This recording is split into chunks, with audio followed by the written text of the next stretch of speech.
हाँ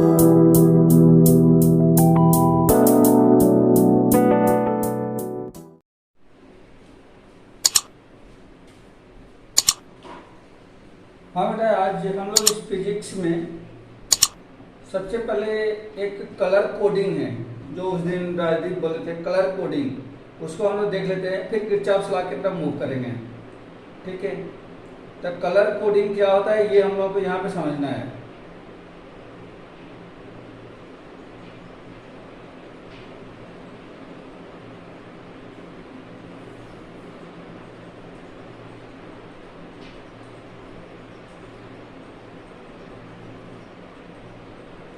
colour coding का मतलब होता है कि जैसे आप देखे हो कि बहुत छोटे छोटे रेजिस्टेंस बनाए जाते हैं, बड़े भी रेजिस्टेंस होते हैं, छोटे भी रेजिस्टेंस होते हैं, लेकिन हर रेजिस्टेंस का वैल्यू कितनी है यह थोड़ा सा मुश्किल होता है, क्योंकि अगर बहुत ज़्यादा छोटे रेजिस्टेंस आते हैं तो उन छोटे रेजिस्टेंस पर फिर उनको बनाना और फिर उनका वैल्यू मार्क करना ये थोड़ा सा मुश्किल काम होता है। तो उसके लिए हम लोग क्या करते हैं कि उन रेजिस्टेंस का एक कलर कर देते हैं, और कलर के हेल्प से ही और उनका जो वैल्यू है वह एक डिटरमिनेंट होता है कि अगर इस कलर का रेजिस्टेंस है तो उसकी वैल्यू कितनी होगी। अब मान लो कि किसी चीज़ में यदि एक से ज़्यादा कई सारे रेजिस्टेंस अगर लगे हुए हों तो टोटल रेजिस्टेंस कितना होगा, इसको कैलकुलेट करने के लिए एक फार्मूला दिया गया है जिसको हम लोग कलर कोडिंग के नाम से जानते हैं। ठीक है, तो इसके लिए हम लोग क्या करें, जैसे एक सबसे पहले हम लोग देखें कलर कोड फॉर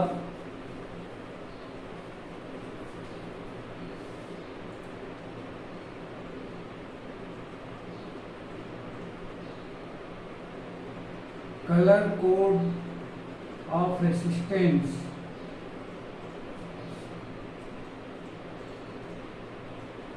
तो इसको किस तरह से हम लोग समझें, यहाँ पे कलर का एक सीक्वेंस दिया गया है, उस सीक्वेंस को हम लोग जान लें कि किस सीक्वेंस में कलर्स होते हैं। तो सबसे यहाँ पे कलर एक सीक्वेंस में लिखा रहता है, जैसे सबसे पहला है black, brown, red, orange, black, brown, red, orange, इसके अलावा orange, yellow, green, blue,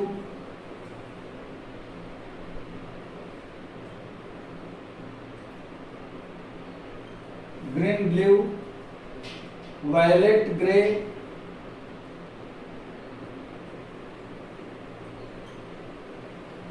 violet, grey, silver and none, silver and none. इस तरीके से ये कलर्स के नाम दिए गए हैं। इस तरह से कलर को एक सिक्वेंसली इसको अरेंज कर दिया जाता है। हाँ बेटा बोलो बोलो।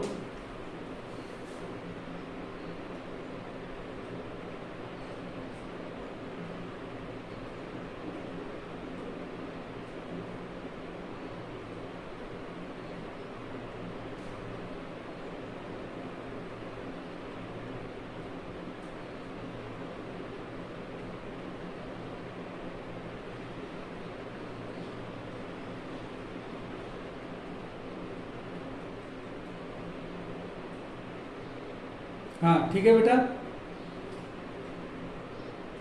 ठीक है।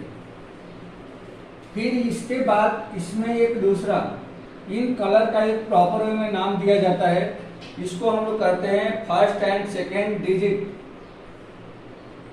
फर्स्ट एंड सेकेंड डिजिट, ये जो नंबर हम लिखेंगे यहाँ पे फर्स्ट एंड सेकेंड डिजिट, इस तरह से। तो यहाँ पे एक प्रॉपर में नंबरिंग कर देंगे 0 1 2 3 4 5 6 7 8 9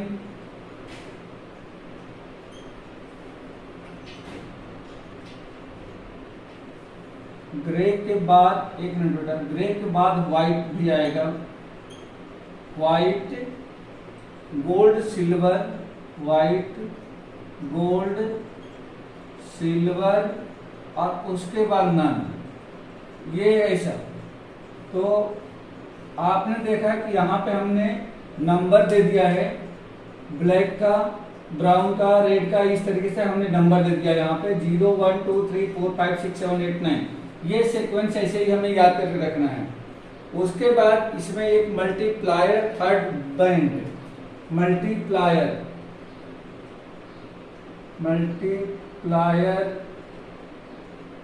थर्ड बैंड, मतलब इसमें हमें क्या करना है, मल्टीप्लाई करना है। अभी मैं इसको बताऊंगा कि किस तरीके से फार्मूला बनेगा। तो इसमें 10 की पावर 0 से लेकर के पहले वाले में 10 की पावर 0, 10 की पावर 1, 10 की पावर 2, 10 की पावर 3, 10 की पावर 4, 10 की पावर 5, 10 की पावर 6 और इस तरह से 10 की पावर 7, 10 की पावर 8, 10 की पावर 9 और उसके बाद 0.1, 0.01, 0.1, 0.01 और ये नीचे। उसके बाद से इसमें दे रहे tolerance fourth band, tolerance fourth band. Tolerance में ये दिखाता है ये सब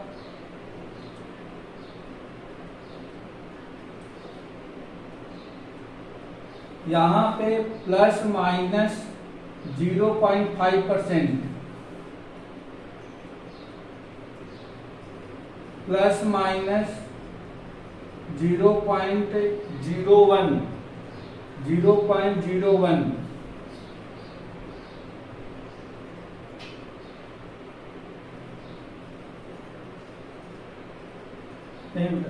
ये 0.5% है, 0.10% है, ये 10%। और उसके बाद से ये प्लस माइनस ये 20%। तो देखो बेटा बस इतना ही हमें याद रखना है। पहले कलर को हमने अरेंज कर लिया, ब्लैक, ब्राउन, रेड से लेकर के इस तरीके इसी सीक्वेंस में अरेंज किया।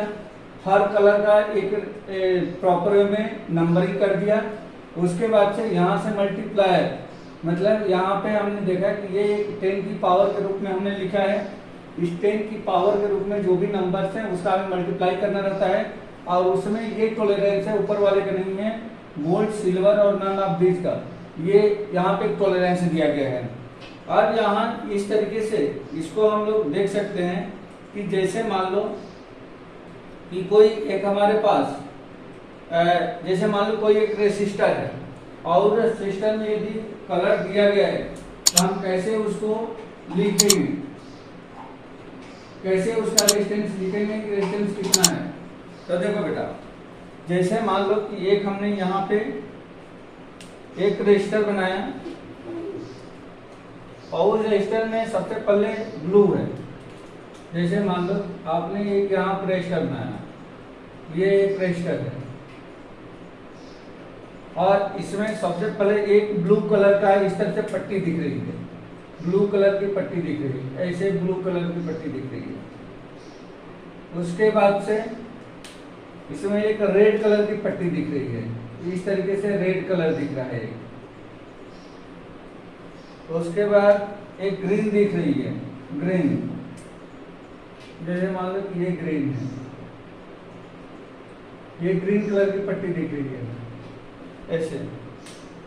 और फिर यहाँ पे एक और भी है जो व्हाइट में दिख रहा है, तो व्हाइट के लिए अपन ऐसा बना दें, जैसे मान लो कि यहाँ पे एक व्हाइट है बेटा, ये व्हाइट मानना, ये वाला व्हाइट है बीच वाला, ठीक है। तो यहाँ पे इसका नाम दे दिया गया है, मान लो कि ये ए है, ये बी है, ये सी है और ये डी है, ठीक है बेटा। अब इनको हम कैसे कलर कोड करेंगे, तो देखो इसके लिए जो फार्मूला बन रहा है, फार्मूला R इक्वल टू मतलब रेजिस्टेंस, इसका टोटल रेजिस्टेंस कितना होगा। तो देखो ए बी यानी कि पहले जो दो कलर होंगे, पहले जो दो कलर होंगे उनके नंबर को डायरेक्ट ऐसे कैसे लिख देंगे। देखो बेटा समझो, अगर जैसे ये ब्लू है तो इसमें ब्लू में हम लोग देखेंगे, जैसे ये ब्लू है, ब्लू में 6 आया है तो इसकी जगह पे ये बी की एक जगह क्या आ गया 6 और बी की जगह पे क्या आ जाएगा, तो बी। ये रेड है तो रेड वाले का 2 है तो यहाँ पे 2 लिख देंगे, तो ये 62 हो गया। ये समझ में आ गया बेटा। बी ब्लू का लिख दिया, फिर रेड का लिख दिया, तो यहाँ से ये दोनों नंबर देखो, यहाँ पे first and second digit, first digit और सेकंड डिजिट हमें पहले 2 कलर से लेना है। हेलो, हाँ बेटा, हाँ ठीक है। तो पहले 2 कलर से हमें फर्स्ट 2 डिजिट बनाना है। थर्ड वाला जो कलर है, थर्ड वाला कलर, जैसे यहाँ पे ग्रीन दिख रहा है, तो इसमें ग्रीन देखेंगे बेटा, ग्रीन है। थर्ड कलर में हम ये देखो, थर्ड बैंड, तो मतलब कि यहाँ पे हम जाएंगे थर्ड में, यहाँ पे जो नंबर है 10 की पावर में, उसका इसे मल्टीप्लाई कर देंगे, इसमें मल्टीप्लाई कर देंगे, तो 10 की पावर क्या हो रहा था 5। तो यहाँ पे देखो बेटा, यहाँ पे क्या हो जाएगा, इंटू में 10 की पावर सी, इंटू में ये फार्मूले में 10 की पावर सी। उसके बाद से जो चौथा आएगा वह टॉलरेंस है बेटा, तो यहाँ पे प्लस माइनस टॉलरेंस, यानी कि यहाँ पे आ जाएगा डी। ठीक है बेटा, इस तरीके से ये एक फार्मूला बन गया।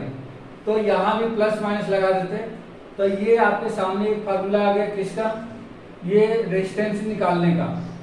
पहले जो 2 कलर होंगे, पहले कलर का नंबर फिर दूसरे कलर का नंबर, तो दोनों कलर मिलकर के ये कोई नंबर बन जाएंगे। तीसरा जो कलर होगा उसमें 10 की पावर वाली, जो ये 10 की पावर वाली सीरीज है, इसका इसे मल्टीप्लाई कर देंगे। उसके बाद प्लस माइनस, चौथे में हम टॉलरेंस वाले को उसमें प्लस माइनस कर देंगे। तो ये कलर कोडिंग के लिए फार्मूला हो गया। ठीक है बेटा, समझ में आ गया आप लोगों को, ये समझ में आ गया। ओके, अब इस पे एक क्वेश्चन ले लेते हैं, न्यूमेरिकल क्वेश्चन, तभी तुरंत समझ में आ जाएगा कि किस तरीके से ये बनेगा। ठीक है, एक न्यूमेरिकल क्वेश्चन देख लेते हैं।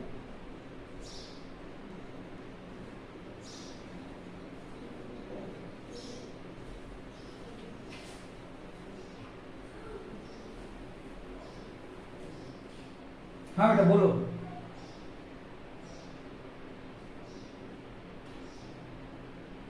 हाँ, कहा फर्स्ट पॉइंट में व्हाइट,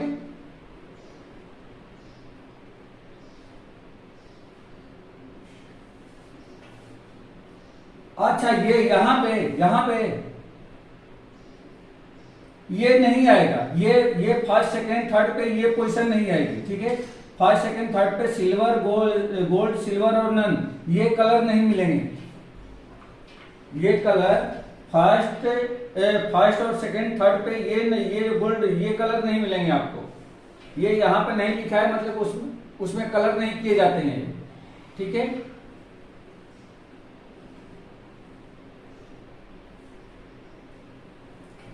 नहीं मतलब ये कलर नहीं होंगे, ये कलर नहीं। देखो जैसे भाई हम 9, अब यहाँ पे मान लो कि हमने नंबरिंग कर दी 10, तब फर्स्ट और सेकंड यानी पहले 2 डिजिट का था, तो अगर मान लो कि सिल्वर और गोल्ड आ गया तो 10 11 अगर बना दिए तो इसमें तो 4 डिजिट हो गए ना बेटा, इसमें तो 4 डिजिट हो गए, दोनों को ऐड नहीं करना। ठीक है, इसलिए फर्स्ट 2 डिजिट का ही मतलब आपको व्हाइट तक ही रहेगा, ये व्हाइट तक रहेगा ये।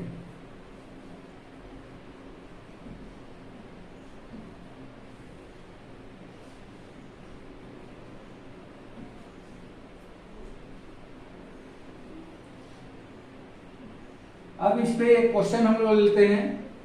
वह क्वेश्चन दिया गया है, जैसे एक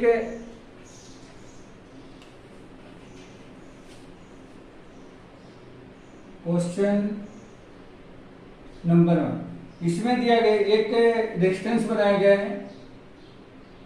जैसे मान लीजिए कि ये कोई रेजिस्टेंस है, कोई भी रेजिस्टेंस ले सकते हैं, ऐसा कोई रेजिस्टेंस है और इसमें कलर किया गया है। जैसे पहले ही रेड है, पहला इस तरह से रेड किया गया है, रेड कलर है। दूसरा ब्लैक है,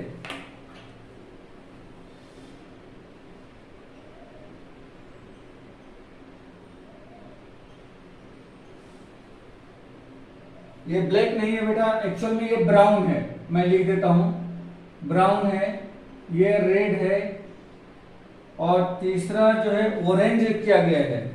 यहाँ पे एक ऑरेंज कलर है, तो ऑरेंज तो है नहीं अपने पास, तो इसको मान लो कि ऐसे ऑरेंज है, ये वाला कलर ऑरेंज है बेटा, मान लो कि ये ऑरेंज है, और चौथा वाला कलर जो है येलो है, मान लो कि यहाँ पे एक येलो कलर है, येलो कलर है। अब हम लोगों को फाइंड आउट करना है कि इसका रेजिस्टेंस कितना होगा। तो सबसे पहले हमें क्या करना है, since R equal to, formula क्या है अपना, ए बी इंटू 10 की power C plus minus D. तो देखो बेटा, ये ए होगा, ये बी होगा, ये सी होगा और ये डी होगा। ये ए है, ये बी है, ये सी है और ये डी है। तो जो हमने अभी टेबल बनाया था उस टेबल में ए, तो ए के लिए कौन सा नंबर हम लोगों ने दिया था, तो रेड के लिए रेड दूसरे नंबर पे था, तो ये हो गया 2। हाँ बेटा बोलो बोलो। हाँ हाँ, एक ट्रिक है, मैं बताता हूं, उसको भी बताता हूं, ठीक है। ए में 2, बी जो दिया गया था उसको ब्राउन में था 1, तो इसको यहाँ पे 1 लिख दिया। सी में कितना था, तो 10 की पावर ये 3 था ऑरेंज के लिए, और डी या 5 ये गोल्ड था, येलो का मतलब कि ये गोल्ड है, ठीक है। तो ये आपका हो गया 10 की पावर सॉरी प्लस माइनस 5% था येलो में।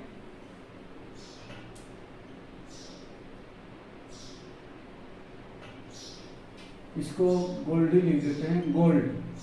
तो ये प्लस माइनस 5% था। अब इसमें अगर लिखें तो ये कितना बन जाएगा, देखो ए का मतलब कि 2, बी का मतलब 1 इंटू 10 की पावर 3 प्लस माइनस और सी डी, तो ये हो गया 5%। तो इसका जो रेजिस्टेंस होगा, ये रजिस्टर का जो रेजिस्टेंस होगा वह 21 इंटू 10 की पावर 3 प्लस माइनस 5%, ये हमें मिल जाएगा, ठीक है बेटा।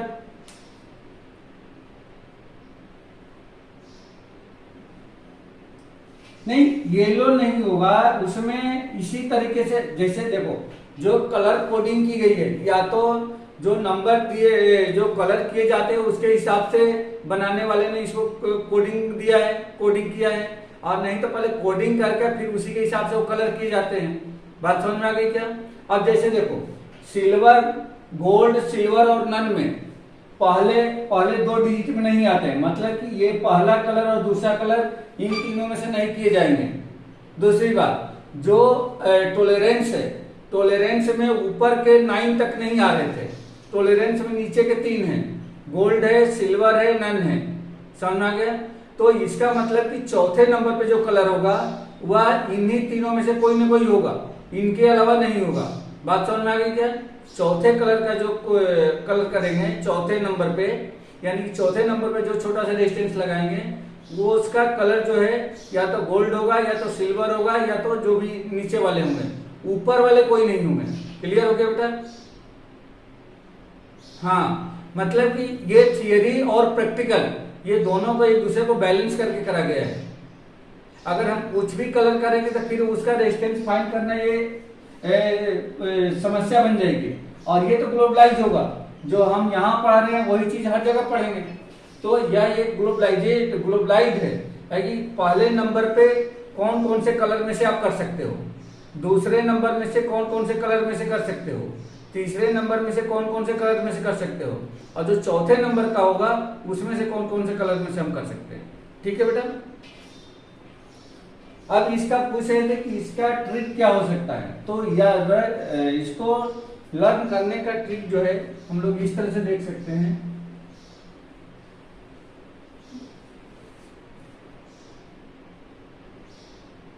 जैसे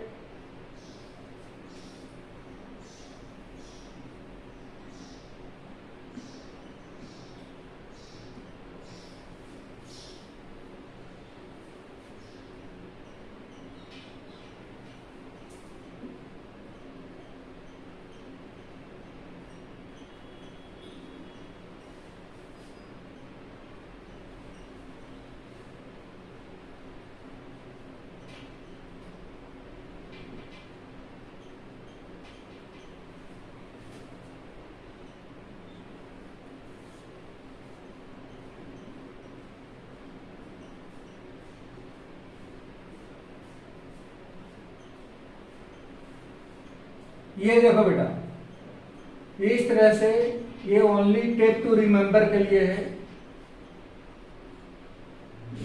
take to remember. B B Roy great Bharat very good white silver necklace. B B मतलब जो उसमें कलर दिया था ब्लैक ब्लू, पहले स्टार्टिंग में क्या था, ब्लैक ब्राउन, सॉरी पहला ब्लैक है, दूसरा ब्राउन है, फिर इसमें 3 कलर है, रेड ऑरेंज एंड येलो। यहाँ पे ग्रीन है, यहाँ पे ये ब्लू है, ये वायलेट है, वी से, जी से ग्रे है, उसके बाद से व्हाइट है, silver and N for none. सब आ गए हैं।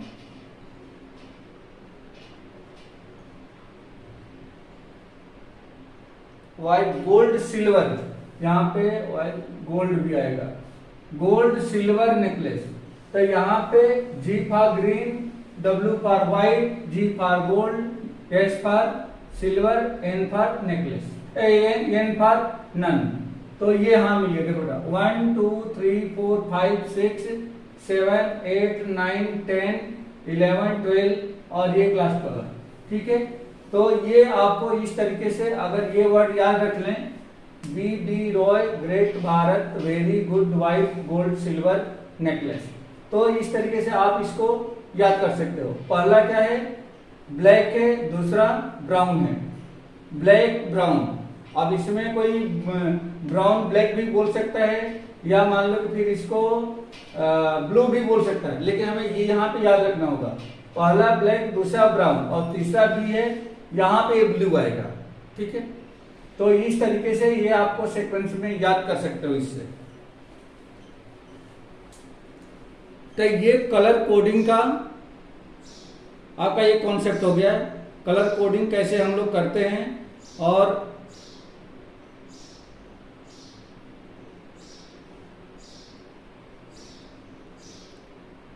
जो मार्क किए गए रहते हैं कलर वाइज, उसको हम लोग किस तरीके से उसकी हेल्प से, कलर की हेल्प से किस तरीके से उस रजिस्टर का रेजिस्टेंस फाइंड आउट करते हैं। चलो बेटा, अब हम लोग सीखने जा रहे हैं किरचॉफ्स लॉ। किरचॉफ्स लॉ क्या है, इसको हम लोग देखें, बहुत इंपॉर्टेंट, मतलब इस चैप्टर का सबसे इंपॉर्टेंट टॉपिक डिस्कस करने जा रहे हैं हम लोग, किरचॉफ्स लॉ। एक्चुअल में जैसे जानते हो कि जब किसी सर्किट में जब करंट फ्लो करती है, तो उस करंट को मेजर करने के लिए जनरली हम लोग, या उस सर्किट को सॉल्व करने के लिए जनरली हम लोग क्या करते हैं, ओम्स लॉ का यूज करते हैं।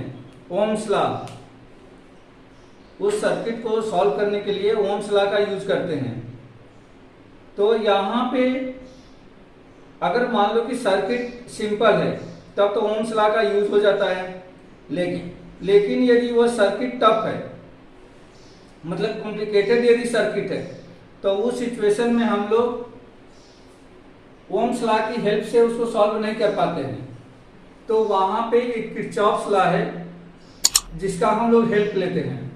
किरचॉफ्स लॉ 2 टाइप के दिए गए हैं, 2 है उसमें, किरचॉफ्स लॉ में 2 लॉ दिए गए हैं, एक को हम लोग केसीएल और दूसरे को केवीएल कहते हैं। तो देखो बेटा, ये केसीएल और केवीएल है क्या, पहले इसको हम लोग समझ लें। Kirchhoff's law,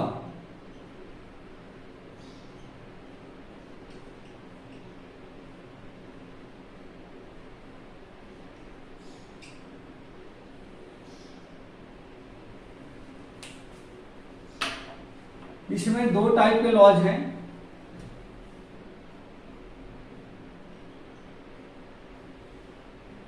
Kirchhoff's law used for solving, एक सेकंड बेटा, एक्चुअली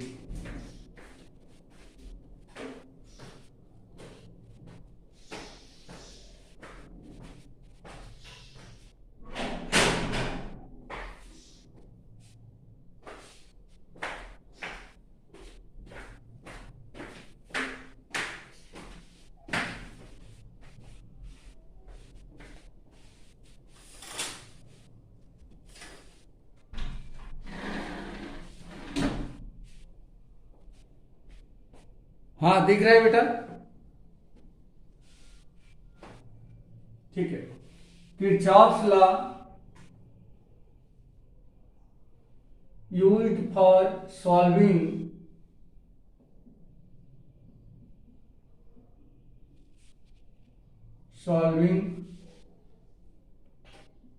कॉम्प्लेक्स सर्किट को सॉल्व करने के लिए हम लोग इसका यूज करते हैं। कॉम्प्लेक्स सर्किट का मतलब ये हो गया कि जिसमें किसी एक ही नोड या जंक्शन पे क्या हो रहा है, बहुत सारी करंट्स आ रही हैं और वहीं से बहुत सारी करंट्स जा रही हैं। तो इस टाइप के सर्किट को सॉल्व करने के लिए उसमें कुल कितना करंट है या उसमें कुल कितना पोटेंशियल फ्लो हो रहा है उस सर्किट में, इसको सॉल्व करने के लिए हम लोग किरचॉफ्स लॉ यूज करते हैं। तो इसमें दो लॉ जैसे ही मैंने बताया कि दो होती है। फर्स्ट होता है जिसको हम लोग KCL या इसको बोलते हैं Kirchhoff's current law, Kirchhoff's current law, और दूसरा होता है KVL, इसको कहते हैं किरचॉफ्स वोल्टेज लॉ। पहला है किरचॉफ्स करंट लॉ और दूसरा है किरचॉफ्स वोल्टेज लॉ। तो सबसे पहले हम समझें कि किरचॉफ्स करंट लॉ क्या होता है। तो फर्स्ट में अगर हम लोग किरचॉफ्स करंट लॉ देखें तो इसमें, या इसको KCL लिख लेते हैं, KCL। इसमें क्या होता है कि जैसे मान लीजिए कि किसी एक ही पॉइंट पर अगर बहुत सारी करंट इनपुट हो रही है और वहीं से डिस्ट्रीब्यूट हो रही है, मतलब आउट गोइंग भी हो रही है, तो उसको हम लोग जंक्शन या नोड कहते हैं। क्या कहते हैं? जंक्शन या नोड। जैसे मान लीजिए यह एक पॉइंट है और इस पॉइंट पर इस तरीके से बहुत सारी करंट आ रही है, ये ऐसे ये करंट आ रही है और यहां से करंट इस तरह से जा भी रही है, ये करंट जा भी रही है। मान लेते हैं कि I1 करंट इसमें इनपुट हो रही है, I2 करंट भी इनपुट हो रही है, बट I3 करंट आउटगोइंग में है, मतलब ये यहां से जा रही है। I4 करंट भी जा रही है, I5 करंट भी जा रही है। तो अगर इस तरीके से एक ही जंक्शन पे बहुत सारी करंट आ रही है, बहुत सारी करंट अगर जा रही है, तो इसमें इंटरिंग और एग्जिस्टिंग, इंटरिंग एंड एग्जिस्टिंग, ये दोनों करंट का जो सम होता है वो हमेशा जीरो के बराबर होता है। मतलब ये हो गया कि किसी भी नोड या किसी भी जंक्शन पे आने वाली सारी करंट और उस जंक्शन से जाने वाली सारी करंट का जो सम होता है वह हमेशा जीरो के बराबर होता है। या इसको हम दूसरी लैंग्वेज में भी कह सकते हैं कि आने वाली करंट और जाने वाली करंट दोनों की वैल्यू हमेशा सेम होती है, ऐसा हम कर सकते हैं। मतलब जितनी आती है ठीक उतनी ही जाती है। तो इसको शॉर्ट में हम लोग ऐसा भी लिख सकते हैं, I इंटरिंग। हाँ बेटा,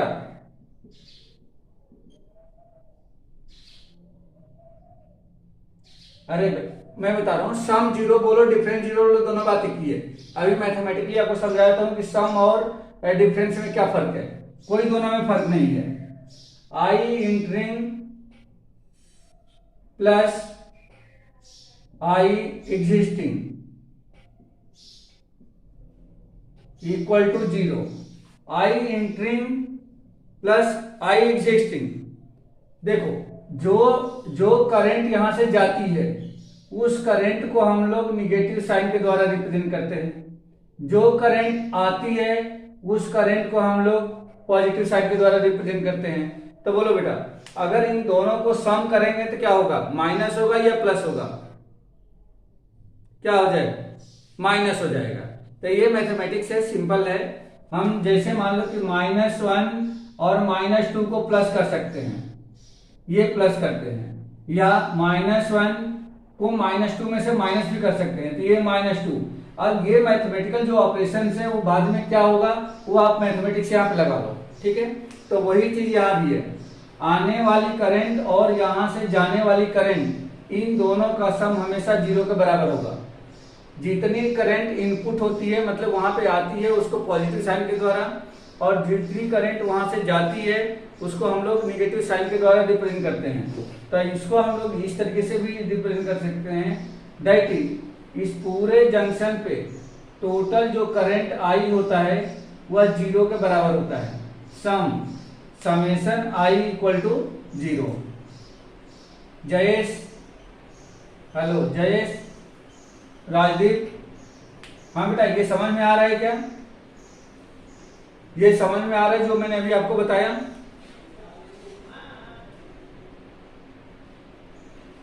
बोलो बेटा, ये समझ में आया?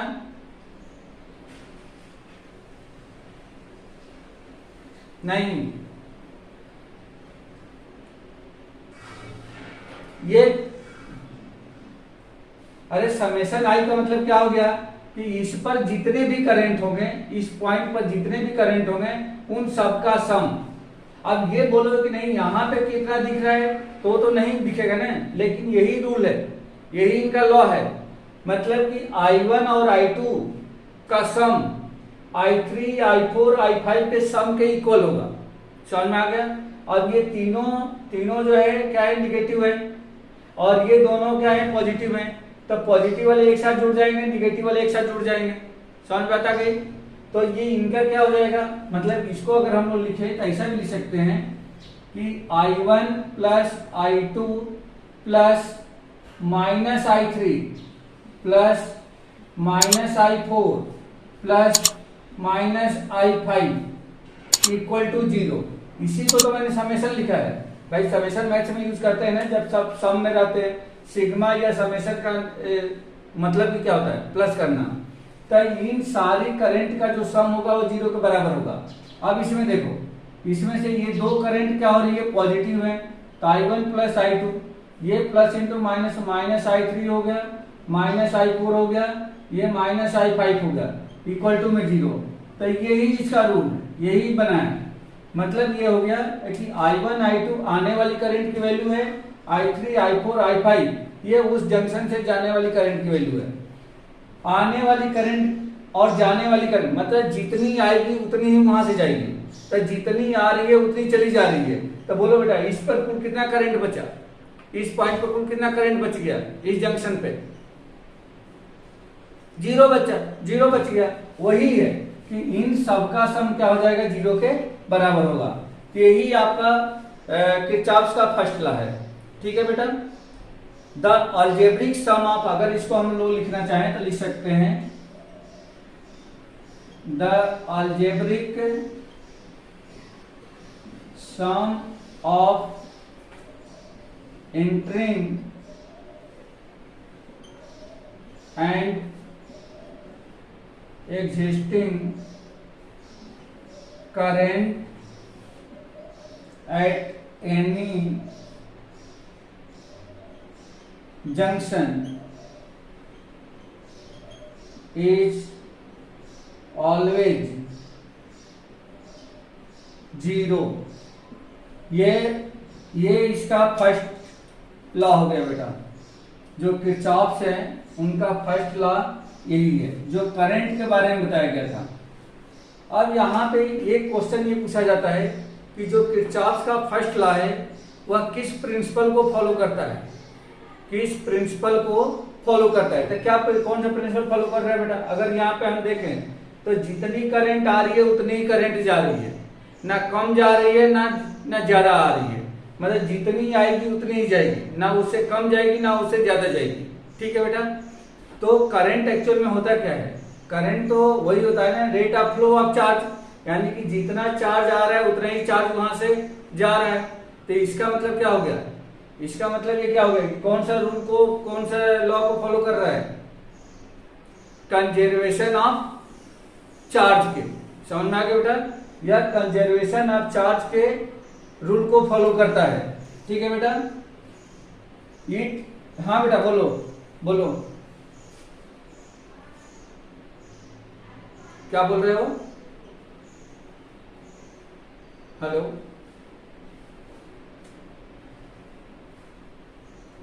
वायर का रेजिस्टेंस,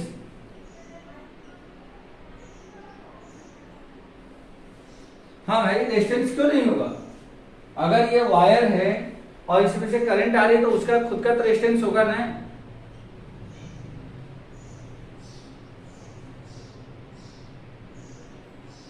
100% कम होगा, 100% कम होगा, लेकिन आएगी तो वहां भी तो कम होगा। जैसे 30 वायर में आ रही है तो वहां भी तो कम होगा। हाँ, यहां भी कम होगा, यहां भी कम होगा, होगा तो दोनों में कम। और it support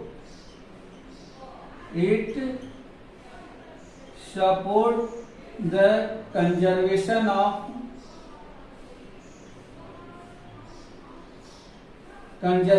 of charges. It support the conservation of charges, या कंजर्वेशन ऑफ चार्जेज की लॉ को क्या करता है, यह सपोर्ट करता है। बेटा ये लाइन इंपॉर्टेंट है, ये लाइन आप लोगों को याद रखनी है कि यह कंजर्वेशन ऑफ चार्जेस को सपोर्ट करता है। ठीक है, तो इनका जो ये फर्स्ट लॉ था ये बहुत सिंपल था और आसानी से स्टूडेंट के समझ में आ जाता है।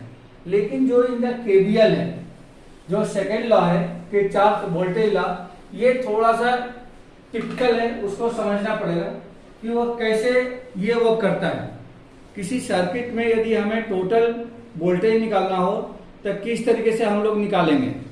ठीक है, तो हम लोग देखें कि इसका सेकेंड लॉ क्या कहता है।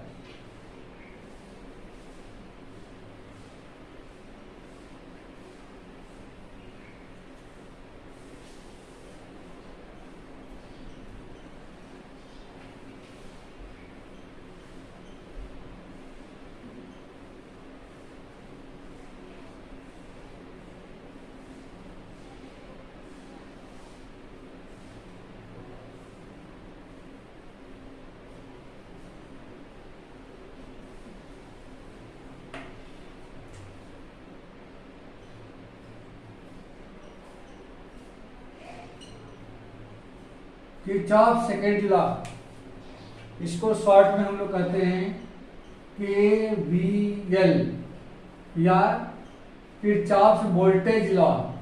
किरचॉफ वोल्टेज लॉ ये कहा जाता है। इसमें बेटा ये बताया गया है कि किसी भी क्लोज लूप में जितना पोटेंशियल ड्रॉप होता है उन सबका जो सम होता है वह 0 के बराबर होता है। Potential drop in any close loop is always 0। ठीक है बेटा, the algebraic sum of all the potential drops, the algebraic